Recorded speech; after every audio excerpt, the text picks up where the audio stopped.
The Adventures of Tom Sawyer by Mark Twain, Longman Simplified English Series.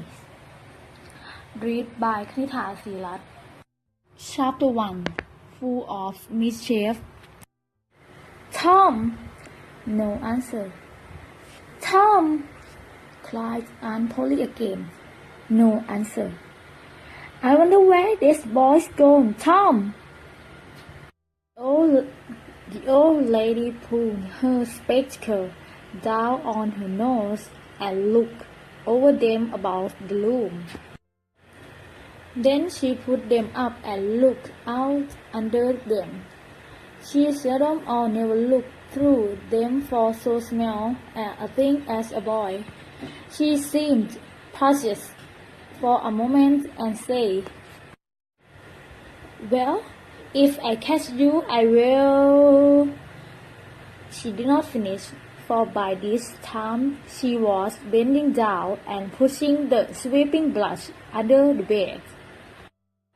She disturbed nothing but the cat. Then she went to open the door and looked out in the garden. Tom was not in sight. "Tom!" she shouted.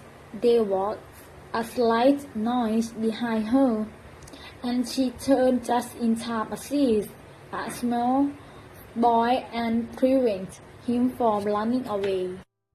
"What have you been doing in that cupboard?" "Nothing. Nothing. Look at your hands and look at your mouth. What is that stuff?" "I don't know, Aunt." "Well, I know it's jam. I have told you 40 times that if you touch that jam, I will skin you. Hand me that stick." The blow was about to fall. "Hi! Look behind you, Aunt!" The old lady whined loud and snatched her skirts off the danger. The boy fled and disappeared over the high fence of the garden. His aunt stood surprised for a moment and then gave a guttural laugh. "Hang the boy! Can I ever learn anything? Hasn't he played that trick before? He's full of mischief, but he might own this is the boy. Poor thing, and I hate whipping him. Every time I forgive him, all hurts almost breaks. And every time I forgive him, my conscience blames me. He'll stay away from school this afternoon, and I will be obliged to punish him by making him work tomorrow. It's cruel to make him work on a Saturday, when all the boys are having a holiday. But he has worked more than anything else, and I must do my duty towards and child, or I will spoil his character. Tom did stay away from school, and he has a very good time. I returned just in time to help Jim, his small servant boy, to saw and split the next day firewood before supper. Tom's younger brother, or rather step-brother, Sidney, had already finished his part of the work, for he was a quiet boy and had adventurous, troublesome ways. While Tom was eating his supper and stealing sugar every time he has an opportunity, Aunt Polly was wondering whether Tom had disobeyed her and had been to the river.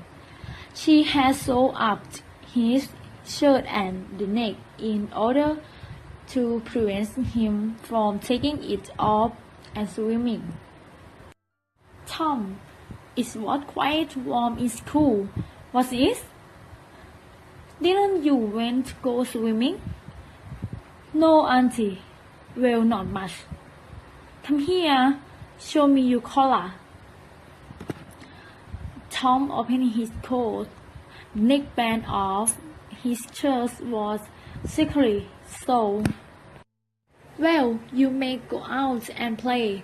I was sure that you had stayed away from school and been swimming. I thought you saw his collar with white thread, said Sydney. Now it's back. Why I did sew it with white thread, Tom? But Tom did not wait for the rest. As he went out, he said, I will give you a beating for that. In a safe place, Tom examined two needles which were stuck in his coat. She wouldn't have noticed it, but for this, hang it sometimes she sewed it with white and sometimes she sewed it with black. I can't remember which he used. I wish she stuck to one color, but I will make she suffer for that. Within 2 minutes, he has forgotten all his trouble. A stranger was standing before him, a boy little bigger than himself, a stranger of any age, male or female, was an object of curiosity. In a poor little village of St. Petersburg, this boy was well dressed, too well dressed on a weekday. Tom stared confidently at the stranger's fine clothes, which seemed to make its own appear worn out. Neither boy spoke. Finally, Tom said, I can beat you. I would like to see you try it. Well, I can do it.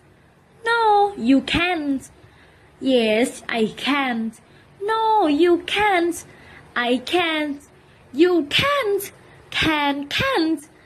An uncomfortable pause followed. Then Tom drew a line in a dash with his big toe and said, You dare step over that. If you do, I will beat you till you can't stand up.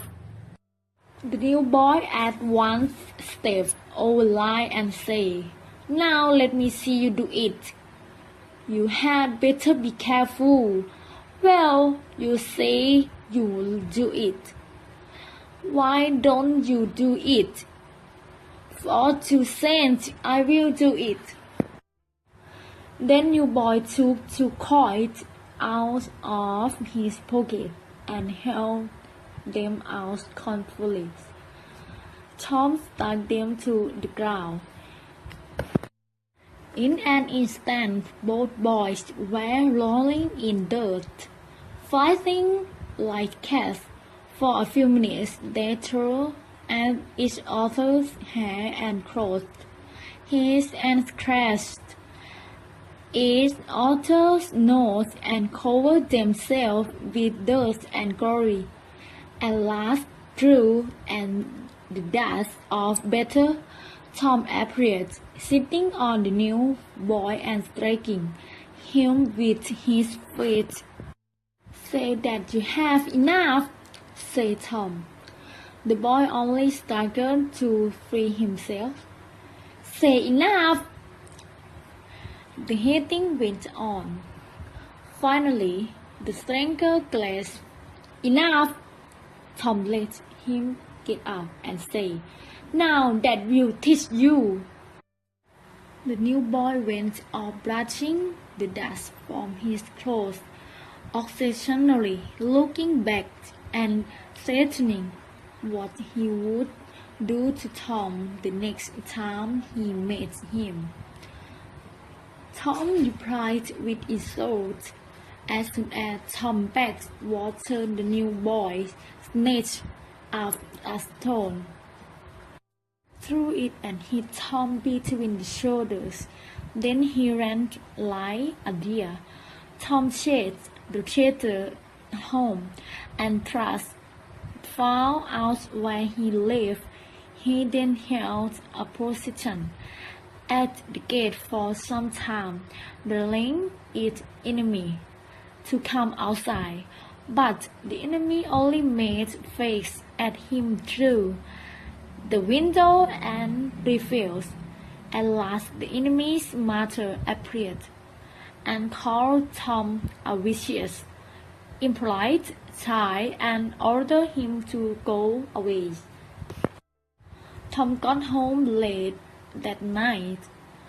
When his aunt saw the state of his clothes, she became more determined than ever to make him work hard, dwelling and holiday on Saturday.